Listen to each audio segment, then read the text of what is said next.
Ready to pass the CPA exam faster? Visit cpapass.ai. Today, control environment questions, decoding tone at the top. To pass the AUD section of the CPA exam, you must master how governance actually functions. The board of directors provides independent oversight while management executes daily operations. This critical separation of oversight from execution forms the bedrock of the control environment, often called the tone at the top. If the board fails to oversee or if management overrides established protocols, the entire internal control system collapses. Think of the control environment as the cultural foundation of the COSO framework, the C in our crime mnemonic. If this foundation is cracked, no amount of advanced technology or localized control activities can save the entity from material misstatement. Examiners love testing whether policies exist only on paper or are actively enforced. A gorgeous code of conduct hanging on the wall is completely useless if the CEO routinely bypasses it. Furthermore, standards mandate that auditors must obtain an understanding of the control environment on every single audit, regardless of their chosen strategy. Here's a major examiner trap regarding inappropriate reporting lines. If the internal audit function reports directly to the CFO instead of the independent audit committee, this represents a severe breakdown in the separation of duties.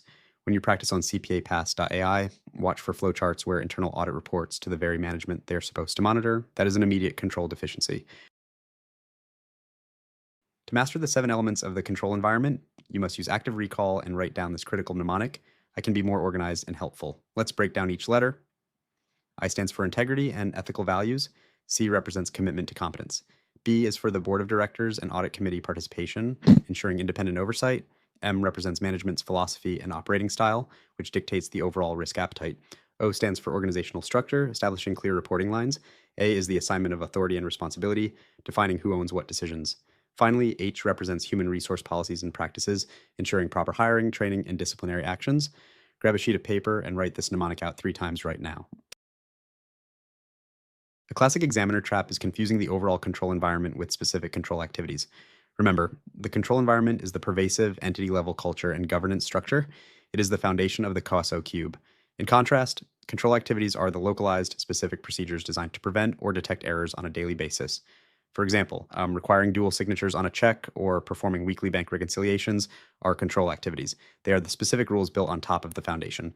Do not confuse these with the overall tone at the top, such as HR policies or management's philosophy. Keep these distinct in your mind, and you will easily avoid this common trap on the exam. Let's walk through a practice simulation scenario. Imagine a CEO who personally approves all purchase orders over $5,000, which is a specific control activity. However, the same CEO routinely pressures the accounting department to manipulate quarterly numbers to hit earnings targets. This pressure reveals a severely weak control environment, specifically violating the integrity and ethical values element. As an auditor, you must recognize that a weak control environment is a massive red flag. It increases the risk of material misstatement across the entire audit, rendering individual control activities highly unreliable. Consequently, you must expand your substantive testing. Practice decoding these scenario flowcharts on cpapass.ai to build your confidence.